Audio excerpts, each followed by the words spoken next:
Assalamualaikum warahmatullahi wabarakatuh. Kami adalah mahasiswi Universitas Sriwijaya.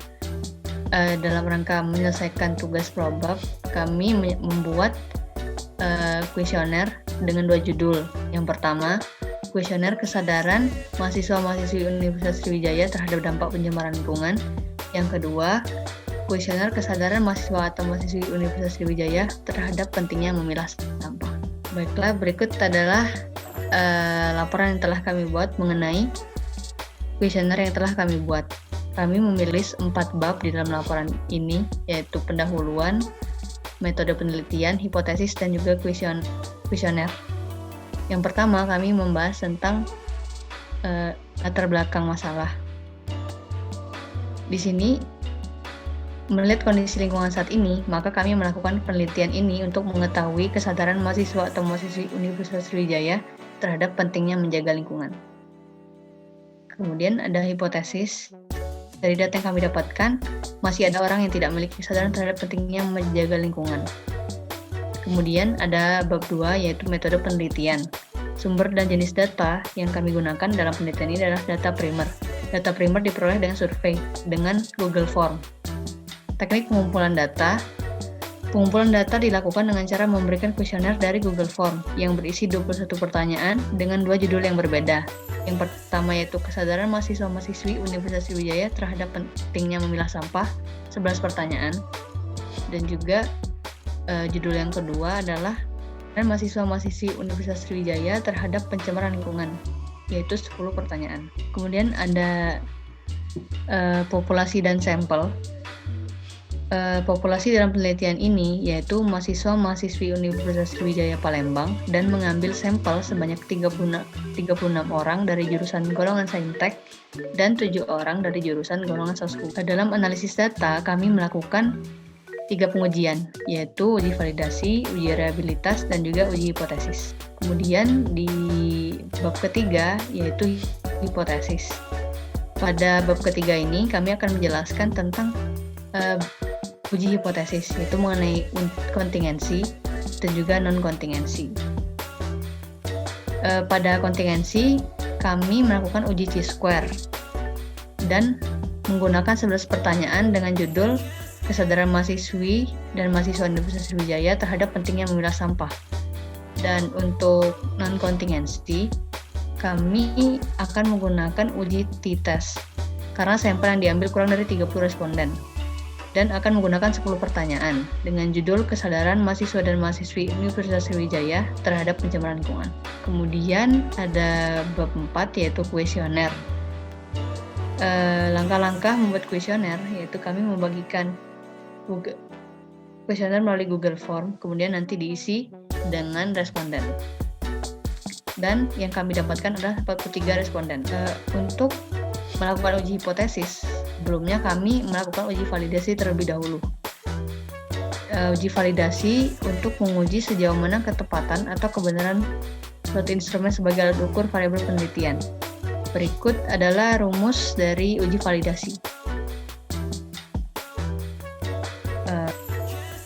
Berikut adalah tabel R hitung, R tabel,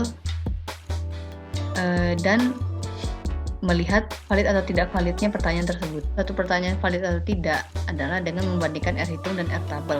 Apabila R tabel lebih kecil dari R hitung, maka pertanyaan tersebut dinyatakan valid. Berikut adalah R tabelnya. Dari tabel, kita melihat 43 responden dengan signifikansi 0,05 atau 5%, yaitu 0,2940. Jika kita membandingkan R tabel dan R hitung dengan syarat berikut, maka disimpulkan bahwa 16 pertanyaan valid dan 5 pertanyaan tidak valid. Selanjutnya uji reliabilitas. Uji ini dilakukan untuk melihat kesesuaian nilai dari sebuah kuesioner tersebut. Seperti yang kita lihat, uji reliabilitas ini dari 21 pertanyaan, kita mendapatkan cross-by alpha if item delete-nya ada di atas 0,6, di mana jika cross-by alpha-nya lebih besar daripada 0,6, maka seluruh pertanyaan dinyatakan reliable. Berarti dari 21 pertanyaan semuanya reliable. Selanjutnya uji hipotesis. Di uji hipotesis ini kita akan mengukur hipotesis tersebut diterima ataupun ditolak. Dari tabel-tabel sebelumnya, uji chi-square dan uji t-test akan dieliminasi dengan menggunakan pengujian dua arah, yaitu yang pertama kontingensi, kita mempunyai H0, yaitu tidak ada hubungannya antara mahasiswa atau siswi golongan pendidikan saintek dan sosum pada kesadaran pentingnya menjaga lingkungan. H1-nya yaitu adalah ada hubungan antara mahasiswa atau siswi golongan pendidikan saintek dan sosum pada kesadaran pentingnya menjaga lingkungan. Selanjutnya di non-kontingensi kita mempunyai hipotesis, yaitu H0-nya menyatakan belum memiliki kesadaran terhadap pentingnya menjaga lingkungan, sedangkan H1-nya di sini menyatakan memiliki kesadaran terhadap pentingnya menjaga lingkungan. Jika tolak H0 dan terima H1, dinyatakan bila seek to tell-nya lebih kecil daripada 0,05 atau 5%. Jika terima H0 dan tolak H1, dinyatakan dengan seek to tell-nya lebih besar daripada 0,05 atau 5%. Berikut adalah data kontingensi kita. Dari pertanyaan 1 hingga pertanyaan 11, seperti yang kita dapat dari tabel 1,1 di atas, kita mengkategorikan dengan dua variabel. Yang variabel pertama golongan pendidikan, yaitu jika saintek kita beri skor 1, sedangkan sosum kita beri skor 2. Yang kedua variabelnya yaitu kesadaran. Jika responden memiliki dominan antara poin 5-4 pada jawaban kuesioner, maka diberi skor 1. Jika responden memiliki dominan 1, 2, 3 pada kuesioner, maka diberi skor 2, seperti gambar berikut ini. Di sini ada kesadaran, golongan pendidikan saintek yang setuju ada 26 dan yang tidak setuju ada 10 orang. Yang sosum yang setuju ada 7 orang, yang tidak setuju 0. Jadi totalnya di sini ada 43 responden. Dari yang kita ketahui, angka menunjukkan 26 mahasiswa atau siswi yang sadar akan pentingnya memilah sampah. Selanjutnya, tabel menguji chi-square-nya. Dari sini, dari asim seek to tell-nya kita mendapat 0,111, yaitu lebih besar daripada 0,05. Maka H0-nya diterima dan H1 ditolak. Jadi seperti hipotesis yang tadi di atas, bahwa tidak ada hubungan antara mahasiswa atau siswi golongan pendidikan saintek maupun sosum pada kesadaran pentingnya menjaga lingkungan. Yang kedua, kita menguji dengan non-kontingensi, yaitu kita menggunakan uji t-test. Uji t-test ini kita cuma mengambil 20 responden aja karena kita membutuhkan lebih kecil daripada 30 orang untuk menguji t-test tersebut. Dari uji t-test ini kita memperoleh data yang seperti di tabel 4.2 di atas, yaitu ini.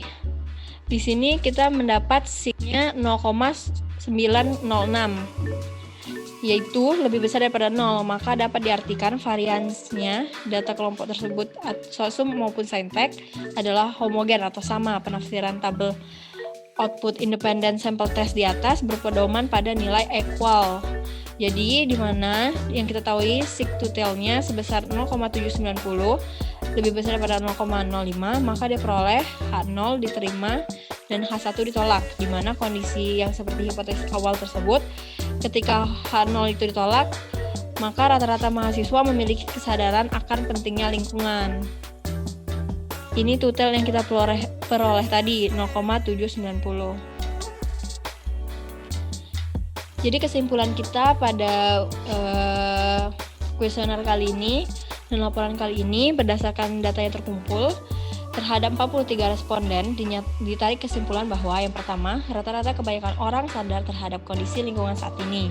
Karena dari hasil penelitian bahwa H0 diterima, seek to tell-nya lebih kecil daripada 0,05 atau 5%. Yang kedua, beberapa orang masih belum memiliki kesadaran untuk memilah sampah, walaupun lebih dominan yang sadar, tapi masih ada beberapa orang yang masih belum memiliki kesadaran akan pentingnya dan seberapa membahayakannya sampah tersebut. Sekian laporan kami. Maaf jika ada salah kata dan perbuatan. kami tutup dengan wabillahi taufiq wal hidayah. Wassalamualaikum warahmatullahi wabarakatuh.